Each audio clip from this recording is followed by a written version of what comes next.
السلام علیکم ورحمۃ اللہ وبرکاتہ۔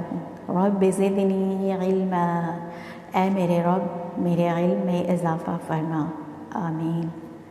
آج رمضان المبارک کا تیسرا جمعہ ہے اور رمضان المبارک کے اس تیسرے جمعے کی بہت بڑی اور خاص فضیلت ہے، اور وہ فضیلت مفتی محمد تقی عثمانی صاحب نے بتائی ہے، جو انہوں نے آج ہمیں جو عمل کرنا ہے، جو وظیفہ ہم نے آج پڑھنا ہے، وہ مفتی محمد تقی عثمانی صاحب نے بتایا ہے۔ ان کی اجازت سے میں آج آپ کو شیئر کر رہی ہوں تمام چیزیں، مگر اس سے پہلے ایک چھوٹی سی گزارش ہے کہ جو لوگ میرے چینل پر نئے ہیں چینل کو سبسکرائب کر لیں، بیل آئیکن کو پریس کر لیں تاکہ آنے والی ہر ویڈیوز کی نوٹیفیکیشن سب سے پہلے آپ تک پہنچتی رہے۔ سب سے پہلے تو رمضان المبارک کی خاص مبارکباد آپ تمام لوگوں کو، اور ان تمام لوگوں کو بھی مبارکباد جو آج عصر کی نماز کے بعد اعتکاف میں بیٹھ جائیں گے۔ ان سے یہ دعا ہے کہ پوری امت مسلمہ کو اپنی خصوصی دعاؤں میں یاد رکھیں۔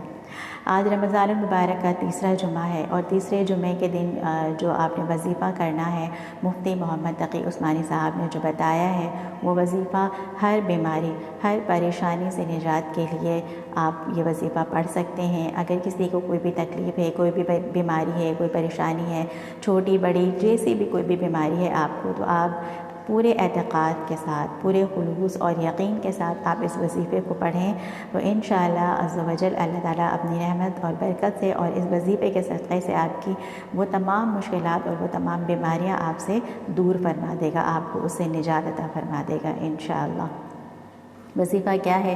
وظیفہ یہ ہے کہ مفتی محمد تقی عثمانی صاحب نے بتایا ہے کہ آج جمعۃ المبارک جو ہے، رمضان المبارک کے تیسرے جمعے کو آج آپ نے سب سے پہلے 11 مرتبہ درود شریف پڑھنی ہے۔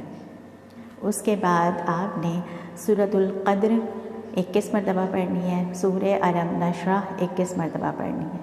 اس کے بعد آپ نے پھر 11 مرتبہ درود شریف پڑھنی ہے۔ اول اور آخر 11 مرتبہ درود شریف پڑھنی ہے، اور درمیان میں سورۃ القدر اور سورہ الم نشرح 21 مرتبہ پڑھنی ہے، 21 مرتبہ۔ اور اس کے بعد اللہ تعالیٰ سے آپ نے خوب دعائیں مانگنی ہے، اپنی حاجت طلب کرنی ہے، اور اپنی اس بیماری سے، اس مشکل، اس پریشانی سے نجات کی دعا مانگنی ہے جس میں آپ مبتلا ہیں۔ تو انشاءاللہ عز و جل اللہ تعالیٰ رمضان المبارک کی برکت سے اور جمعے کے اس تیسرے جمعے کی اس برکت سے، اس وظیفے کو کرنے سے اللہ تعالیٰ آپ کی تمام مشکلات کو دور فرمائے گا، اور آپ پر اپنا خاص رحم و کرم اور خاص فضل عطا فرمائے گا انشاءاللہ۔ امید ہے آپ کو ہمارا یہ پروگرام ضرور پسند آئے گا، اور آپ اس وظیفے کو ضرور کیجیے گا، اور پورے یقین اور اعتقاد کے ساتھ انشاءاللہ۔